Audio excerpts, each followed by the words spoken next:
I only needed somewhere safe to sleep, but then I realized that old iron was hiding something. No apartment, no car, no family willing to take her in. Just a canvas bag of hand tools and $73 she had hidden from grocery change. And with that $73, she bought a forgotten lute builder's workshop outside Nazareth, Northampton County, Pennsylvania. Last marked active on county maps in 1968. Half the stone chimney had collapsed inward. Rain had turned the dirt floor to black mud. The county condemned the building on October 14, 2022, with demolition planned for the following spring. But beneath its rusted bending iron was a sealed cast-iron chamber no one had opened in more than 50 years, holding money, carved rosewood, and a record meant for someone who had learned how not to break. Before we continue, if stories like this mean something to you, hit subscribe, and tell us in the comments where you're watching from. We love seeing how far these stories travel. Juliet Keller had been bending her whole life without knowing it. She grew up in a narrow brick duplex west of Bethlehem, where every useful thing was repaired twice before it was replaced. At 8, she learned to hold a flashlight steady while her father mended cabinet hinges. At 11, she could sharpen a chisel badly enough to ruin it and patiently enough to try again. Wood made sense to her because it answered honestly. Cut against the grain and it tore. Rush a joint and it showed. Her father, Daniel, had worked maintenance at a packaging plant until his hands stiffened from years of cold metal and solvents. He loved Juliet in the practical way of men who check tire pressure before long trips, but found words difficult. After he died when she was 14, her mother Elaine sold most of his tools within a month. Juliet kept one brass-backed saw by hiding it beneath her mattress. The following summer, a school counselor found her a weekend job sweeping the workshop of Friedrich Keller. No relation despite the shared surname, an elderly German-born luthier who lived above a converted carriage house near Nazareth. Friedrich was 78 then, with white eyebrows like wood shavings and a left thumb flattened by 60 years of sharpening blades. Every Saturday at 7, Juliet swept spruce curls from beneath his bench, heated hide glue in a small water bath, and watched him work until he decided she had earned a task. The first was sharpening scrapers, the second was sorting maple ribs by grain. Months passed before he let her touch the bending iron. He heated the heavy curved iron until a drop of water danced and vanished, dampened a maple rib with a cloth, then pressed it slowly against the metal. The wood hissed. A faint sweetness rose from it. "Do not force the curve," he said. "Ask for it," Juliet tried. The rib snapped. Friedrich did not flinch. He handed her another. For 4 years, their weekends followed the same quiet ritual. Coffee for him, tea for her, the sharpening stones soaked before sunrise, then hours measuring ribs scarcely thicker than a fingernail, bending them over heat to form the deep-rounded bowl of a lute. One November morning, after Juliet broke 3 ribs in succession, Friedrich laid the broken pieces side by side. Wood survives heat when the hand permits movement. She remembered the sentence because he was not really speaking only about wood. He never explained it. He did not need to. Friedrich died during Juliet's first year of community college. His workshop was emptied before she learned about the funeral. A distant nephew handled the estate. The bending irons, molds, spruce soundboards, hand planes, carved bridges, notebooks, and unfinished instruments disappeared through an auction company in less than a week. Juliet arrived one rainy Saturday to find the carriage house doors chained. She stood beneath the eaves, holding the brass-backed saw from her father, and watched water run down the padlock. By 20, she had entered a formal woodworking apprenticeship at a small cabinetry shop in Bethlehem. That was where her boyfriend, Evan Rusk, began calling the work temporary. At first, he disliked only the sawdust on her jeans, then the late hours, then Friedrich's old sayings. He never struck her. His control lived in smaller arrangements. The bank card he offered to manage, the rides he stopped providing when she worked late, the questions about why a woman needed her own tools when they were supposed to be building a life together. The apartment gradually became a place where Juliet measured her sentences before speaking. On September 3, 2022, she came home after telling her apprenticeship supervisor she would stay for the full 3-year program. Her practice lute was on the kitchen floor. She had built only the mold and 6 maple ribs. 4 were broken. Beside them lay Friedrich's small wooden rib cage, split neatly through the center. Evan stood by the door, holding her canvas tool bag. Her mother sat at the kitchen table. Elaine had been invited there. Juliet understood immediately to help make the decision appear reasonable. Evan set the bag outside. "Choose me now, or take your tools forever." 8 words. Julie looked toward her mother. Elaine lowered her eyes and folded a paper napkin into smaller and smaller squares. That was all. Juliet knelt, gathered the broken maple ribs, then stopped. There was nowhere to carry them. She took the tool bag instead. The apartment door locked before she reached the stairwell. For 6 weeks, her geography became a chain of places where no one expected her to remain. 3 nights, she slept upright in the Allentown Transportation Center until a security guard told her the waiting room was not a shelter. She spent another night beneath the yellow lights of a 24-hour laundromat on Union Boulevard, feeding 1 quarter at a time into the cheapest dryer so the attendant would not ask her to leave. Her $73 became $61, then $48. In Bethlehem, she slept twice in the back seat of an abandoned sedan behind a friend's body shop until the owner discovered her and apologized more than she did. She used public restrooms to wash. She kept the brass-backed saw wrapped in a shirt so moisture would not reach it. At night, the canvas tool bag became her pillow because the planes and chisels inside were worth more than everything else she owned. By late September, she was sleeping intermittently at a women's shelter in Easton, taking whatever day labor she could find, sanding cabinet doors, unloading tile, scraping old varnish from church pews. Her apprenticeship position disappeared after she missed too many mornings. $34 remained, then $22, then $15 and some coins. On October 18th, rain drove her into the Easton Area Public Library an hour before opening. She waited beneath the stone entrance until the doors unlocked, then chose a newspaper because reading one allowed her to sit without appearing to need shelter. The classified notice was 3 inches tall. Northampton County Surplus Property Disposal. Below it were tax parcels considered unsafe, inaccessible, or without practical resale value. One line read, "Stone Workshop, former instrument trade outside Nazareth. Structure condemned. Transfer. Fee, $1. Buyer assumes all liability." Juliet read it again. Former instrument trade. She copied the parcel number onto the back of a discarded checkout slip and carried it to the reference desk. The librarian helped her find an old county map. The building stood north of town, beyond a narrow road lined with farms and walnut trees, less than 15 miles from the workshop where Friedrich had once taught her to listen for wood beginning to move. Juliet had $11.40 left. The bus fare would take most of it. She closed the map, put the checkout slip in her pocket, and tightened both hands around the handles of her tool bag. By sunset, she had bought the ticket north. The bus left Easton before dawn, carrying Juliet north through a gray October rain that thinned to mist by the time she stepped off near Nazareth with her canvas tool bag cutting into one shoulder. She walked the remaining miles because the county parcel sat beyond the regular bus route. The road climbed gently past harvested cornfields and low-stone farmhouses, then narrowed between maples already dropping their leaves. By late afternoon, her socks were damp and one heel had blistered open. She slept that night in the corner of an unused hay barn with permission from a farmer who had seen her standing at the roadside. The temperature fell to 38 degrees. She wrapped both arms around the tool bag and listened to mice moving beneath the hay. At sunrise, she washed her face from an outdoor pump and continued toward Nazareth. The town announced itself gradually. First came the stone steeples, then the old brick storefronts and the morning traffic on Main Street.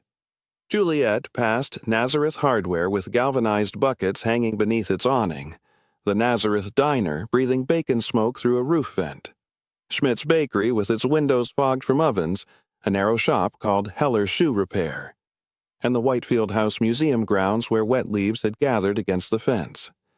She had $7 and some change in her pocket. The county office handling the surplus transfer was not grand.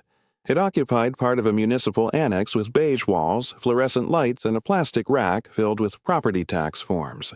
Juliet entered, carrying everything she owned. Behind the counter sat a woman in her early 60s whose silver hair was pinned with 2 black combs. One lens of her reading glasses had a small crescent-shaped scratch that caught the light whenever she looked down. The brass nameplate in front of her read, Margaret L. Brenner Deputy Property. Clerk Juliet handed over the parcel number. Mrs. Brenner read it once, then looked at Juliet. "You're here about the workshop." "Yes, ma'am." The clerk opened a thick folder and removed a photograph. It showed a small stone building half hidden by weeds. "You understand the structure is condemned?" "Yes, ma'am." "You understand there is no active electric service?" "Yes, ma'am." "You understand the well has not been tested?" "Yes, ma'am." "You understand demolition becomes your responsibility after transfer?" Juliet looked at the photograph again. "Yes, ma'am." Mrs. Brenner kept watching her. Most people who came for surplus parcels, Juliet gathered, must have arrived with contractors, trucks, or at least plans printed on paper. Juliet had a blister, a tool bag, and $7. The clerk finally slid a 1-page transfer form toward her. "The fee is $1. Juliet removed a folded bill from her pocket. It was the cleanest money she had left. Mrs. Brenner placed it beneath a metal clip, turned the deed sideways, and brought down a brass-handled county stamp with a heavy mechanical clack. The sound seemed much larger than the room. "Take East Center Street out of town," she said. "Bear left where it becomes the older farm road. You will pass a white church, then a stone culvert. The parcel lane begins after the second walnut stand. No road sign." She started to close the folder. Then she stopped. Her eyes had reached the signature line. Juliet Keller. Yes. Mrs. Brenner looked again at the name, Keller. Juliet waited. "You are related to Friedrich Keller?" The question landed with the peculiar force of hearing a familiar voice in an empty room. "No. We had the same surname. He taught me." The clerk sat back. For a few seconds, the fluorescent hum seemed very loud. "My husband took a mandolin to him once," Mrs. Brenner said. "Long ago. Friedrich said it was not worth repairing." Juliet almost smiled. "That sounds like him. He repaired it anyway." That sounded even more like him. Mrs. Brenner opened the parcel folder again and pulled out an older sheet beneath the condemnation reports. This building was connected to instrument making before the county acquired it. The records are poor. Tax delinquency, disputed inheritance, then abandonment. She ran one finger down a faded typed line. The last private owner listed here was Otto Weiss. Juliet knew the name, not personally, from Friedrich. He had mentioned an Otto Weiss only a handful of times during their Saturday mornings, usually while sorting maple, a rib maker, older than Friedrich. A man who could judge moisture in maple by touching the end grain to his lower lip. When did he own it? Mrs. Brenner turned the page. Transfer recorded 1959. After that, nothing useful. There is a notation that the trade ceased operations years earlier. Juliet leaned slightly closer. Was Friedrich connected to him? I cannot tell you that. The clerk folded the older sheet back into place, but I remember Friedrich coming into this office 20 years ago, perhaps more. He asked about abandoned workshop parcels east and north of town. Juliet's hand tightened around the edge of the counter. Did he ask about this one? Mrs. Brenner looked toward the file. I do not remember. It was an honest answer. Before Juliet left, the clerk placed the stamped deed into a manila envelope so the rain would not destroy it. Then she took the dollar bill from beneath the metal clip, studied it for a moment, and opened the top drawer of her desk. She did not put it in the register. She laid it flat inside the drawer. Juliet noticed but said nothing. Outside, the rain had stopped. She walked north with the deed beneath her shirt and the tool bag riding lower on her shoulder. The paved road narrowed to patched asphalt, then to a lane without markings. A man repairing wire fence beside a pasture raised 2 fingers in greeting. He wore red suspenders over a brown work shirt, and a black and white farm dog stood beside him with one front paw lifted. "You looking for the Weiss place?" Juliet stopped. "Yes." The man pointed with his fencing pliers past the walnuts. "Lane looks like a ditch." The dog gave one quiet bark. The man added, "Roof leaks, I know. Chimney's worse, I know that too." He nodded once, apparently satisfied. The walnut trees began 50 yards farther on. Their black husks lay crushed along the roadside, staining the gravel dark brown. Beyond the second stand, Juliet found two parallel depressions disappearing through waist-high grass. The parcel lane. She followed it. The workshop appeared only when she was nearly upon it. It was smaller than the county photograph had made it seem. A rectangular stone outbuilding perhaps 24 feet long and 16 feet wide, built from irregular gray limestone with pale mortar worn hollow between the joints. The roof sagged slightly along the north edge. Several cedar shingles were missing, exposing black underlayment. The chimney rose only halfway above the roof line. Everything above that point had collapsed. A weathered board still hung beside the door on one rusted iron bracket. Most of the painted lettering was gone. Juliet brushed lichen away with her thumb. Weiss below it, barely visible. Instruments. She stood there a long moment, then she tried the door. It opened inward 3 inches and struck something. Juliet set down the bag and pushed harder. A fallen strip of plaster scraped across the floor. The room breathed out. Cold stone. Mouse nesting, old ash, and underneath those smells, faint but unmistakable, was the dry sweetness of wood that had been cut many years ago and kept away from sunlight. She stepped inside. The front room had a dirt floor packed nearly hard as brick. A workbench leaned beneath 2 broken windows. Rain had entered along the west wall and left a dark line of dampness at ankle height. When Juliet moved, something brittle cracked beneath her boot, a curl of maple. She picked it up.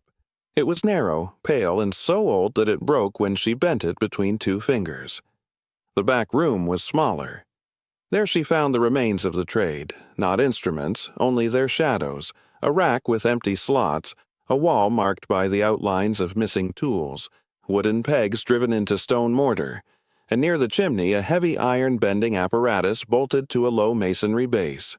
Juliet crossed to it. The curved heating surface was rusted but intact. Beneath it sat a thick cast-iron cylinder, wider than any bending iron Friedrich had used. She placed her palm against it. Cold. Her skin came away orange with rust. Somewhere inside the wall water dripped once.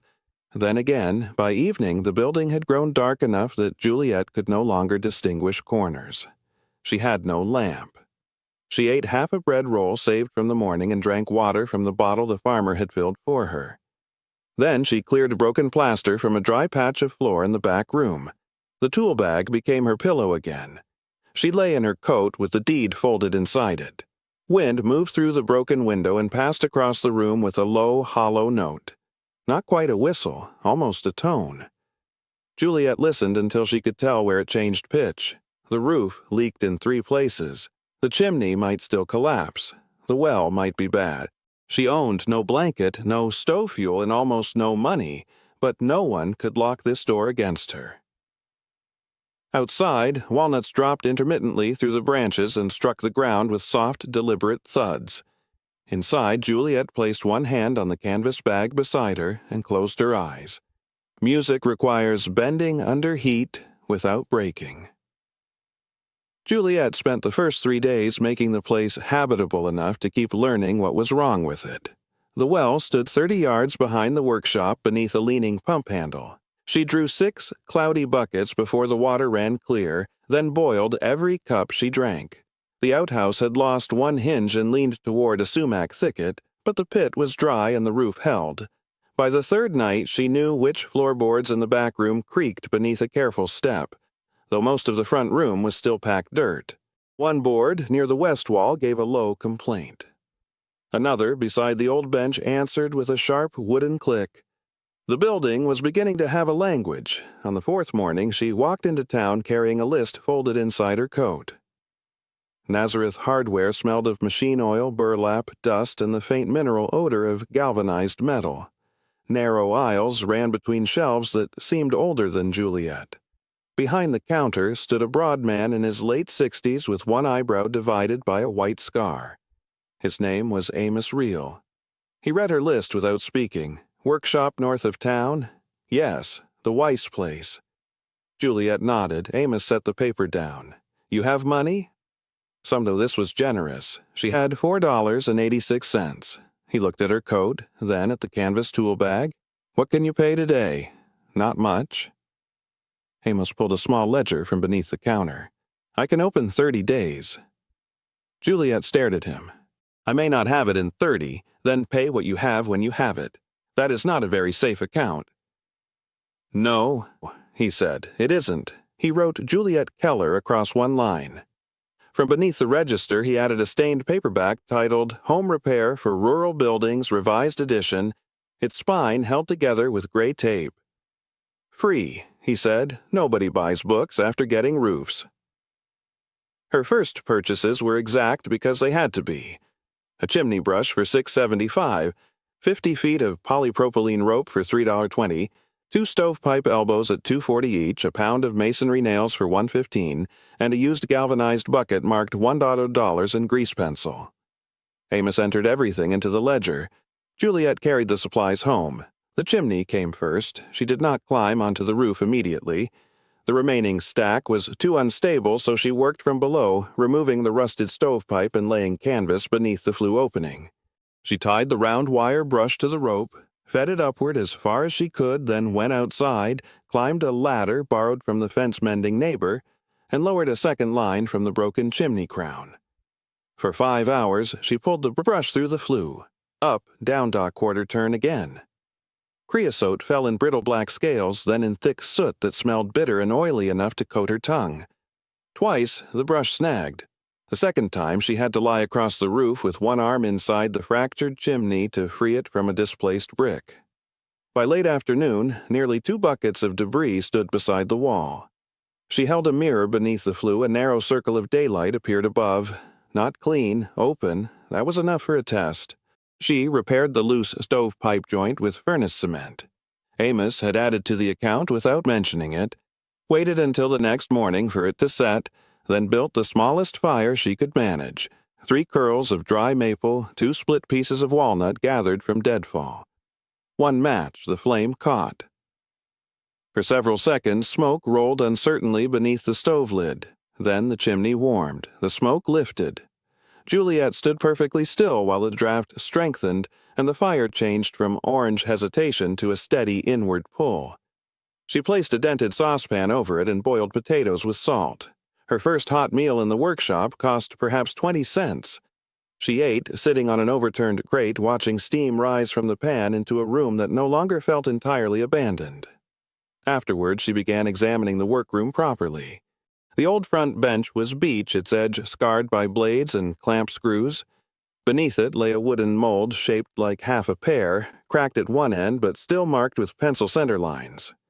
A rack held 7 rusted spool pins for binding thread. On the wall, she found a toothed plane no wider than 2 fingers meant for preparing glue surfaces.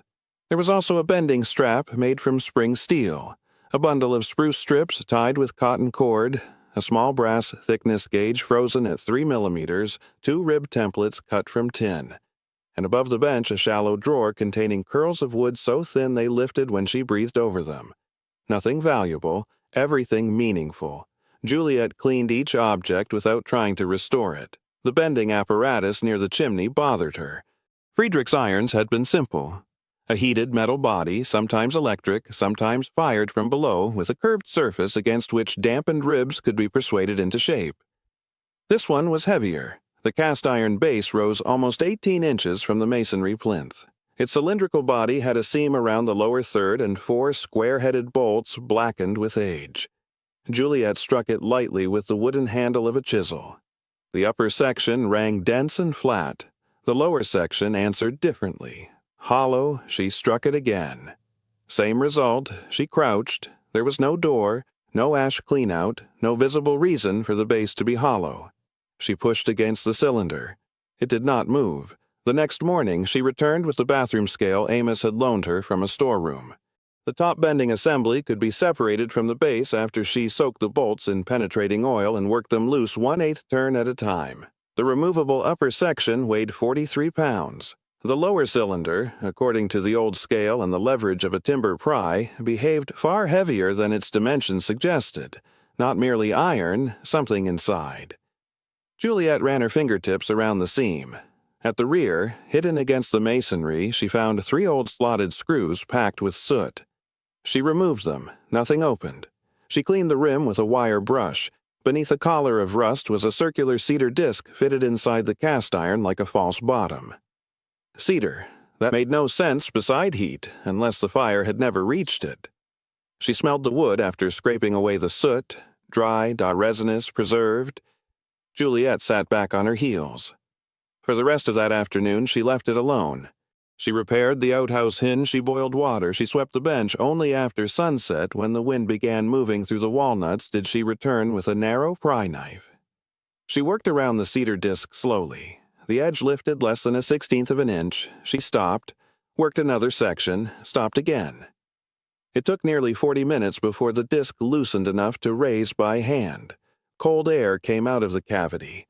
Not stale air, cedar air. Inside were packages wrapped in waxed cloth. Juliet did not reach for them immediately. She lit another lamp wick and set it closer. The first package was long and narrow. Inside lay 6 luthier's tools wrapped separately in oiled linen. 2 tiny finger planes with brass soles, a curved scraper, a marking knife, a hand-cut reamer, and a pair of bending pliers with handles darkened by use. The second bundle held raw material. Maple ribs, not ordinary maple. Highly figured pieces with narrow flame running across the grain, each one planed thin and separated by paper. Beneath them lay 3 rosewood bridge blanks and a beautifully carved peg box, unfinished but unmistakably intended for a lute. The rosewood carving was delicate enough that Juliet held her breath while turning it.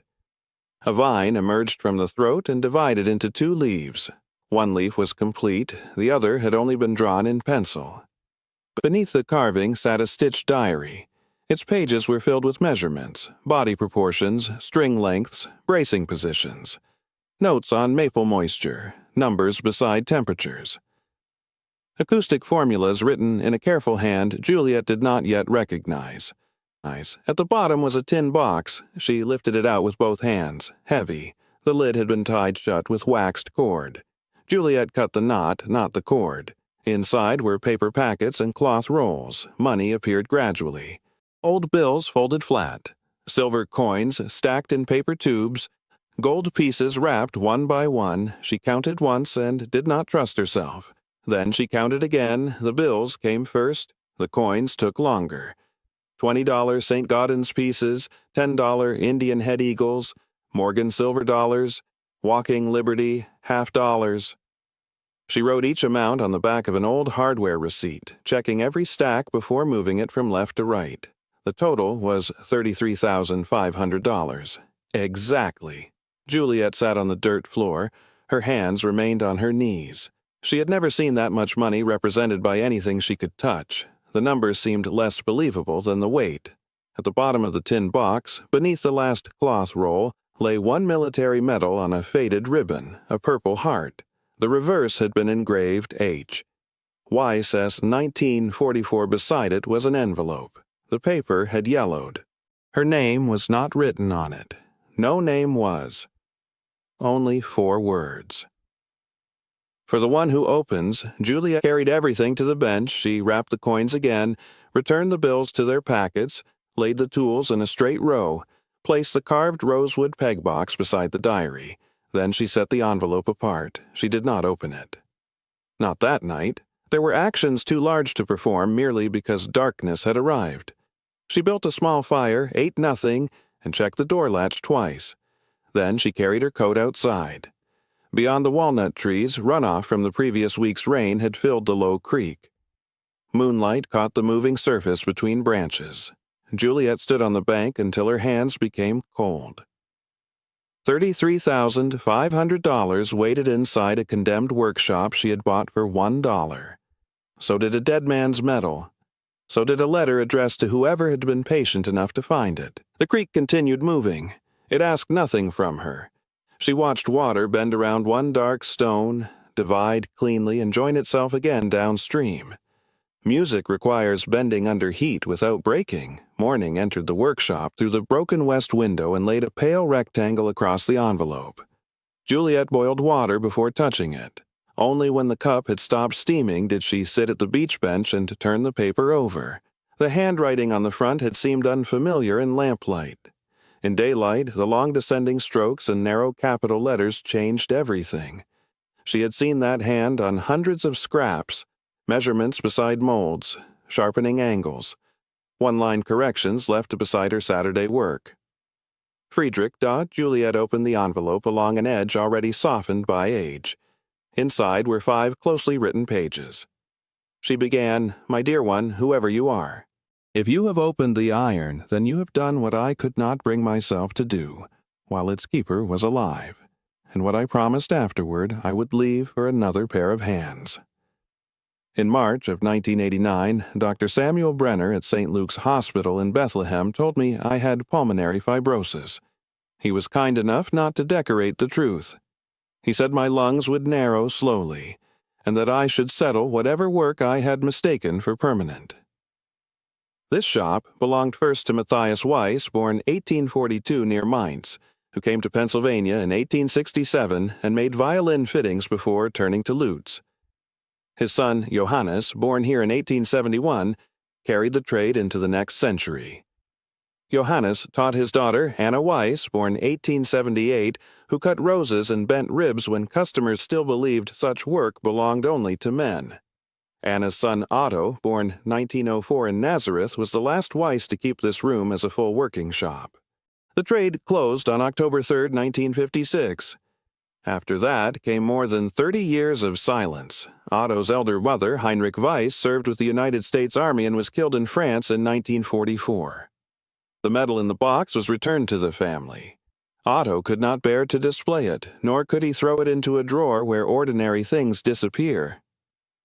I apprenticed briefly under Otto when I was young. What he gave me was not a business, it was a standard. Keep maple ribs near 6% moisture before final fitting. Warm the iron until water dances rather than sits, usually near 350 degrees Fahrenheit, but trust the wood before the number. For hide glue, use roughly 1 part dry glue to 1.5 parts water by weight and never boil it. Hold a damp rib to the iron only long enough for the fibers to yield. Move continuously and let each curve cool in the mold before asking more of it. The notebook contains Otto's acoustic calculations. Some are exact. Some are wrong. Do not respect a dead craftsman by repeating his mistakes. The money was accumulated through property sold after Anna's death, then added to by Otto over many years. He hid it because he feared distant heirs would sell every tool separately and turn a lifetime of work into numbered lots. Perhaps he was right. Perhaps hiding it was another kind of mistake. So I leave the choice to the person who found it by working carefully enough to notice that an iron sounded hollow. Inheritance is not what remains after a person dies. It is the work someone else can still continue without pretending the dead were perfect. If the old granite marker behind the back door remains, clean the moss from its eastern edge. Anna cut her mark there when she was 25. Use what is here carefully, keep what should be kept. Correct what should be corrected, and when you finally make something honest, do not write my name on it. Write your own. The house is not empty. It has been waiting. You are welcome here. Friedrich Wilhelm Keller, November 12, 1991. Juliet reached the signature and stopped. She did not cry then. She returned to the first page and read all 5 again, more slowly. The second reading changed small things. She noticed where Friedrich's pen had hesitated before the word mistakes. She saw a thumbprint in the lower corner of the page 4, faintly brown with what might once have been hide glue. When she finished, Juliet aligned the pages by tapping their lower edges against the bench. Then she folded them along the original creases, exactly as they had been. She carried the letter through the back door. The ground behind the workshop sloped gently toward the creek, crowded with wet grass and volunteer sumac. She had crossed it dozens of times for water without seeing anything unusual. Now she searched near the foundation. 10 feet from the door, almost buried beneath moss, lay a flat piece of granite. Juliet knelt. She used the wooden edge of an old scraper rather than steel, lifting the moss slowly so she would not scar the stone. The eastern edge appeared first, then a carved mark. A narrow oval crossed by 6 radiating cuts. A lute rose, not decorative, a maker's mark. Below it, shallow enough to disappear beneath one season of dirt, were 2 initials, A.W. Juliet rested her fingertips beside them without tracing the cuts. Anna had knelt here, not as a story, Not as a name in someone else's letter, her hand had struck the chisel against this stone. Juliet went inside and took the unfinished rosewood peg box from its wrapping. She did not alter it. Beside the peg box lay one of the tiny brass-soled finger planes from the iron. Its blade was rust-free beneath a film of old oil. Juliet cleaned the wick of her lamp, struck a match, and held the flame low. Then she lit a small beeswax candle stub she had found wrapped with the heirloom tools. The wax softened. Its flame stood beside the plane, reflecting once along the brass sole. Nothing in the room changed. That seemed right. Later that afternoon, Juliet walked into town. At Nazareth Hardware, Amos Reel was weighing loose nails for a customer. He saw her, glanced toward the ledger beneath his counter, and pushed a paper sack containing stove cement toward her before she could ask. Old Tube was nearly empty, he said, at Schmidt's Bakery. The woman behind the counter who had watched Juliet count coins 2 days earlier wrapped yesterday's rye loaf in brown paper. Too hard to sell, she said. It was not hard, Mrs. Brenner, passing outside the municipal annex, stopped long enough to ask whether Juliet had found the lane before dark. When Juliet said yes, the clerk touched 2 fingers to the manila deed envelope as though confirming that something had arrived where it belonged, and the farmer with the red suspenders had left his ladder beside the workshop without a note. 4 people, none knew about the iron, none knew about the money. They had simply seen someone carrying more than she could comfortably hold and removed a few ounces from the load. Perhaps you remember a kindness like that, not the largest gift you ever received, but the small one that arrived when you had almost nothing left to spare. Who gave it to you, and what ordinary thing did they do that you still remember? That night, Juliet did not return the heirloom tools to the iron. She wrapped them in their oiled linen and placed them beside her bedding, with Friedrich's letter beneath the brass-backed saw. The carved peg box rested between them. Before sleeping, she checked the door once, only once. Then she lay down while the candle burned itself into a shallow pool of wax beside the old workbench. The first snow came on December 2nd. 4.5 inches settled over the walnut roots, softened the rutted lane, and covered the broken north edge of the roof until Juliet could no longer pretend she had another week. She carried the gray repair manual to the bench and read the roofing chapter 3 times. The workshop measured roughly 24 by 16 feet. Allowing for the pitch, overhang, waste, and damaged courses she could not save, she calculated that she needed about 9 bundles of cedar shingles, 2 rolls of felt, and close to 8 pounds of galvanized roofing nails. Amos checked her arithmetic on the back of a receipt. "Close enough to get wet, honestly," he said. Then he disappeared into the stockroom and returned with a roofing hatchet whose leather handle had been darkened by decades of sweat. "My brother's," he said. "He won't need it." Juliet took the hatchet with both hands. The next morning, a narrow pickup stopped at the lane. The man who climbed out was 73-year-old Walter Meckes, a retired roofer with a bent right shoulder and a carpenter's pencil tucked permanently behind one ear. Amos had apparently told him about the roof. "I can't pay you," Juliet said. Walter looked upward. "I didn't ask. They worked 11 days. The worst rafter had split near its seat. So Walter showed Juliet how to fit a sister rafter tight against the soundwood, bolt the pair together, and transfer the roof load without disturbing more stone than necessary. They snapped chalk lines across the sheathing. Juliet learned to seat each nail in 3 strokes. Set, dot, dry, finish, flush. The first afternoon, Walter pointed with the roofing hatchet. "That nail's proud." Juliet reached for the hammer. "Pull it." She did. By the 6th day, her knees ached whenever she climbed down the ladder. By the 9th, the motions had become measured enough that Walter sometimes worked an entire row without correcting her. They finished on December 15th beneath a sky the color of pewter. That evening, snow began again. Juliet stood inside during the storm and listened. No drops struck the bucket near the west wall. No wet tapping came from the north corner. The silence overhead was the first proof. In January, she turned to the chimney. Cold had opened the masonry more thoroughly than she had understood in autumn.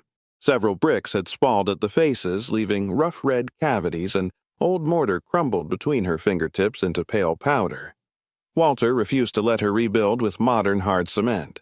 Stone and old brick need to breathe, so Juliet used hydraulic lime mortar for the outer joints and a fire clay mixture closer to the flue, blending roughly 3 parts sharp sand to 1 part hydraulic lime where weather resistance mattered, then using fire clay mortar at the hottest inner surfaces. The work lasted nearly 3 weeks. Most mornings remained in the 20s Fahrenheit. Gloves protected her skin but dulled her fingers, so for the final pointing she often worked barehanded. Every 15 minutes sensation left her fingertips and she had to climb down, stand beside the stove, and hold her hands near the heat until pain returned. Pain meant circulation. She learned to welcome it. Each damaged brick came out separately. She cleaned the bed, dampened the surrounding masonry, set the replacement without forcing the joint too tight. Above the roofline, she rebuilt only what was necessary for safe draft, preserving the low proportions rather than inventing a taller chimney the building had never possessed. On January 28th, Juliet made the test fire: a twist of paper, 3 cedar splints, 2 pieces of dry walnut. Smoke rose cleanly through the flue. She went outside. A thin gray column lifted above the rebuilt crown and leaned east in the winter wind. Nothing spilled from the joints, nothing rolled back into the room. Juliet stood in the snow until the fire had burned low. The floors began with white pine. Much of the front workroom had never possessed finished boards, but beneath debris in the rear room she found enough original planking to establish width and thickness. Amos located salvaged white pine boards from a demolished farmhouse and sold them to her on her account. Juliet fastened them with hand-cut rosehead nails where the heads would remain visible. She left slight irregularities between boards. A floor that old should not look machine perfect. For leveling the salvaged sections, she rented a random orbit sander for $14 per day. The first pass was 80 grit, the second 120, the last 220. Dust entered everything: her eyelashes, the cuffs of her coat, the pages of the repair manual despite the cloth she laid over it. When the final dust was vacuumed and wiped away, Juliet rubbed in the first coat of oil by hand. The pine darkened immediately. Not yellow, honey first, then deeper. After the second coat, old grain emerged beneath years of grime and reddish bands. The third shifted the room toward the warm brown of mahogany and lamplight. She allowed 48 hours for the final cure and walked only along loose planks laid as temporary paths. One morning during that work she woke before dawn and could not make herself lift the sander. Nothing was broken, no disaster had occurred. She simply sat beside the cold stove with both boots on and remained there until sunrise. Then she walked to the marsh below the creek. A great blue heron stood in shallow water, motionless except for one slow adjustment of its neck. Juliet watched it for nearly an hour. She did no work that day. The following morning she returned to the floor. By February the windows could no longer be postponed. There were 8. 3 had no glass at all, 4 held cracked panes patched with tape, cardboard, or thin scraps of wood. Only 1 retained what appeared to be its original 18th century glass dated in an old inventory note to 1788. That pane stayed. It was imperfect, faintly wavy, with tiny suspended bubbles that distorted the walnut branches outside. Juliet removed it herself and stored it upright between padded boards while repairing the sash. For the other openings, she replaced glass only where necessary and retained every serviceable muntin. Amos showed her how to warm DAP 33 glazing putty in her hands until it became pliable, press a continuous bedding layer into the rabbet, seat the glass gently, set glazing points, then draw the final putty bevel in one uninterrupted stroke. Her first corner was ugly. She scraped it out. Her second held inside the sash boxes. Several cords had rotted through. She used 1/4-inch cotton sash cord rather than synthetic line, lowering each counterweight carefully into the cavity and securing the cord with a figure-8 knot that tightened under load without jamming against the old iron. Each repaired window changed the room differently. One admitted afternoon sun across the workbench. Another stopped a whistle she had heard every night since arriving. The 7th finally opened without being forced. On the last window, Juliet rehung the restored sash containing the 1788 pane. She tested the counterweights. Up, down, balanced. Outside, a chickadee landed on a bare walnut branch less than 3 feet from the glass. The old pane bent the small bird slightly as Juliet moved her head. She remained still. So did the bird. For several seconds they regarded one another through glass that had survived more than 2 centuries, because no one had decided imperfection meant replacement. Then the chickadee lifted away. Juliet lowered the sash gently into its frame. By late February, the repaired chimney had begun exposing every weakness in the wall around it. The original plaster was horsehair lime laid over hand-split oak lath, each strip uneven and nailed with square-cut fasteners. Juliet's first 3 patches failed near the chimney. One cracked overnight, another sagged before setting. The third held for 2 days, then released from the soot-stained masonry with a soft, hollow pop. Amos found an old paper sack in the rear of his storeroom. "Horsehair," he said. The fibers smelled faintly of dust and lanolin. Juliet mixed fresh lime plaster and worked the hair through it by hand. This time she dampened the old edges properly and built the repair in 3 coats. The scratch coat went on first, scored while still green so the next layer could grip. Then came a 3/8-inch brown coat leveled without polishing and left 72 hours to cure. The finished coat was barely 1/8 inch. She feathered it into the surviving plaster until the repair remained visible only because new lime dried paler than old. Standing beside the chimney, Juliet ran her palm across the final surface. "These patches will hold another 100 years." She said it quietly enough that the room did not need to answer. People began arriving without announcing themselves. Doris Vale, who owned the small cafe near Main Street, was a square-shouldered woman with flour permanently caught in the seam of her wedding ring. Every few days, Juliet found a paper bag hanging from the workshop doorknob, soup in a jar, 2 biscuits once, a wedge of apple pie wrapped in wax paper. When Juliet finally carried money into the cafe, Doris pushed her hand back across the counter. "Pay me in candles when the shop reopens." Juliet had never said the shop would reopen. She did not correct her. Caleb Meckes arrived on a blue Schwinn bicycle with a splitting maul balanced awkwardly across the handlebars. He was 15, narrow as a fence rail with hair that refused to lie flat beneath a wool cap. Without introduction, he began splitting the walnut rounds Walter had helped drag beneath the eaves. Juliet offered him $2. Caleb shook his head. "My mother said, about your grandfather." "Friedrich wasn't my grandfather." Caleb paused, then he shrugged. "My mother said anyway." He kept splitting. Reverend Boyd passed each morning on his walk toward town. He was an elderly Moravian minister with a silver beard trimmed square beneath his chin, and one trouser cuff permanently caught higher than the other. He never entered unless invited.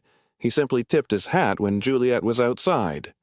Once, after seeing scaffolding still standing against the chimney in freezing rain, he stopped at the lane. "Keep her roof sound," he said. 4 words. Then he bowed his head for several seconds, touched the brim of his hat, and continued walking. Juliet had postponed the cellar until February 11th. The entrance was beneath a warped floor hatch in the rear room. 7 granite steps descended into darkness. She carried a lantern down slowly. The cellar measured roughly 12 by 15 feet, its floor laid in irregular fieldstone polished smooth where generations of boots had passed. The air smelled of earth, iron, and old apples. At the center lay a dressed granite slab unlike the rough stones around it. A symbol had been cut into its surface, the same 6-rayed lute rose Juliet had found on Anna's marker outside.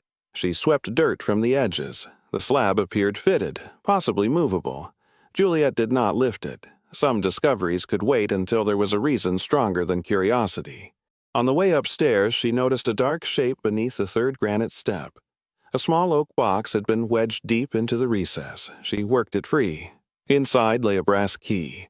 Its bow had been shaped into a tiny lute rose. Beneath the key was a tin type. The photograph showed a young woman standing outside the same workshop before the walnut trees had grown large. She wore a dark dress beneath a leather apron. One hand rested on a narrow bending iron. The face stopped Juliet. Not because it was identical, it was not, but the set of the mouth, the heavy upper eyelids, and the slight asymmetry of the brows were close enough to create the disorienting sense of seeing her own features rearranged by another century. On the back, written in faded ink, Anna Weiss, daughter of Johannes, age 25, summer of 1903. Juliet carried the photograph upstairs. She placed it beside Friedrich's letter. The brass key went on the mantel. She tried it in no lock. By March, snow withdrew from the shaded sides of the stone walls in gray ridges. The creak became loud enough to hear from inside the shop. Walnut catkins appeared like small green ropes along the branches. Juliet had spent winter repairing the place where instruments had once been made, but she decided she would not begin a full lute that spring. Not yet. She chose 1 silver coin from the cash to exchange for materials.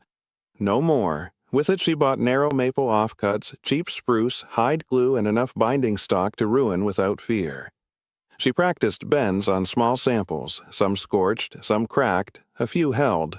The house was patient, so was she. 2 winters later, in December 2024, Juliet completed the first lute made in the workshop since the old trade had gone silent. It was modest. 11 maple ribs formed the bowl, each bent slowly against the restored iron and fitted so closely that the joints needed almost no persuasion from glue. The spruce soundboard came from a narrow billet she had purchased rather than from the heirloom stock. She carved the rose herself, not Anna's pattern, not Friedrich's, her own. On the evening she strung it, snow was falling beyond the preserved 1788 pane. Juliet tuned cautiously. The first full chord was not loud. It was balanced. The sound gathered beneath the low ceiling, touched the stone walls, and remained there for a second longer than she expected. She did not play another. She listened to the first one disappear. The workshop no longer looked restored in the polished sense. It looked used. White pine floors carried small dents beside the bench. New plaster had begun approaching the color of old plaster. Planes hung where empty outlines had once marked the wall. The bending iron remained black and scarred. Friedrich's letter stayed in a shallow drawer beneath the bench, wrapped in acid-free paper beside Anna's tintype. The brass key remained on the mantel until January. A hard freeze split a dead branch from the oldest walnut tree beside the lane. When Juliet went to cut it down, she noticed a rectangular iron plate fixed low against the trunk, almost completely swallowed by bark. She cleared the moss. At its center was a keyhole. The brass key turned once. Inside the hollow was a narrow copper-lined compartment. Juliet removed a cloth bundle. The outer wrapping had nearly disintegrated, but beneath it lay a folded 48-star American flag and another note. The handwriting belonged to Anna Weiss. It was dated December 18, 1918. Anna wrote that the flag had belonged to her younger brother Samuel, who had returned from service during the First World War, ill with influenza, contracted near Camp Dix. He died days before Christmas. She had folded the flag herself. Her note contained no speech about sacrifice. Instead, she described Samuel repairing a cracked mold before leaving for the army because he did not want her to lose a week of work. He left the clamp too tight, she wrote. I loosened it after he was gone. The final line was smaller. Work remembers the hands that make room for others. Juliet refolded the note along its old creases. The flag went into a proper archival box. The Purple Heart from the bending iron belonged to another war and another Weiss. She eventually found Heinrich Weiss listed among Northampton County dead from the Second World War. On May 27, 2024 Memorial Day, Juliet carried the medal to Greenwood Cemetery in Nazareth, where a Weiss family stone stood beneath an old maple. There was no ceremony. She placed the Purple Heart against Heinrich's engraved name, stood there several minutes, then returned it to its cloth wrapping. The money remained more difficult. Juliet had used 1 coin for practice materials. A second paid for glass and lime when the hardware account became too large. A third helped repair the well pump. Later, she used 1 more for archival storage and legal recording of the workshop papers. That was all. The remaining cash stayed intact. She returned the coins and bills to the tin box, added a written inventory, and placed the box back inside the hollow cast-iron base. Beside it, she put a new envelope. On the front, she wrote, "For the next one." She did not hide the existence of the money from legal records. But she did not convert it into a larger life. The workshop had enough. So did she. The reopening began without announcement. Doris placed 1 index card on the cafe corkboard, Hand-built lute repairs and small instrument work by appointment. Ask Doris for Juliet's number. Within 3 months, more than 40 names filled a handwritten mailing list. Most wanted repairs: a cracked bridge, a loose brace, a mandolin that had belonged to someone's father. Juliet accepted only work she understood. When she did not know, she said so. One April afternoon, Caleb returned. He was taller now and arrived in an old pickup instead of on the Schwinn. Across the truck bed lay a carved walnut sign. Juliet recognized the original weathered board from beside the workshop door. Caleb had copied its proportions. The new sign read Weiss Instruments. Beneath it, in smaller letters, Keller and Daughters. Juliet stared at the final 2 words. "I don't have daughters." Caleb leaned the sign against the stone wall. Neither did Mr. Weiss when he started. That does not make sense. He had Anna. Juliet looked again. Caleb had carved the ampersand slightly too deep. One edge of Daughters slanted upward. It was imperfect. She smiled without correcting it. They hung the sign together. That autumn, Juliet began a letter. She used 5 sheets of plain cream paper and wrote with a fountain pen because pencil faded too easily and printer ink seemed wrong for something intended to wait. The first line took her several minutes. "My dear one, whoever you are." She wrote about the roof, the cracked ribs, Amos's ledger, Doris's paper bags, Walter's 3-stroke nails, Caleb's sign. She recorded where the archival documents were stored, which repairs had modern materials hidden beneath old surfaces, and why the original 1788 pane should never be replaced merely because its view was imperfect. She included mistakes, especially mistakes. One batch of hide glue she overheated, a maple bowl that twisted because she rushed the 3rd rib, the 3 plaster patches that failed. At the end, she wrote that whoever found the letter owed nothing to the people who had worked there before, not imitation, not obedience, only attention. She folded the pages. Music requires bending under heat without breaking. Juliet placed the letter inside the cast-iron chamber beside the inventory and sealed the cedar disc without tightening it beyond what one patient person could someday open. Outside, evening moved through the walnuts. The creek kept its old course. The sign over the door shifted once in the wind and settled against its iron brackets. The Lute builder's workshop waits. It has always waited. Years earlier, when Juliet had handed over $1 for a condemned stone building, Mrs. Margaret Brenner had placed that bill inside the top drawer of her county desk. She kept it there through her retirement, folded once, beneath the old brass property stamp. Waiting, perhaps for no practical reason at all.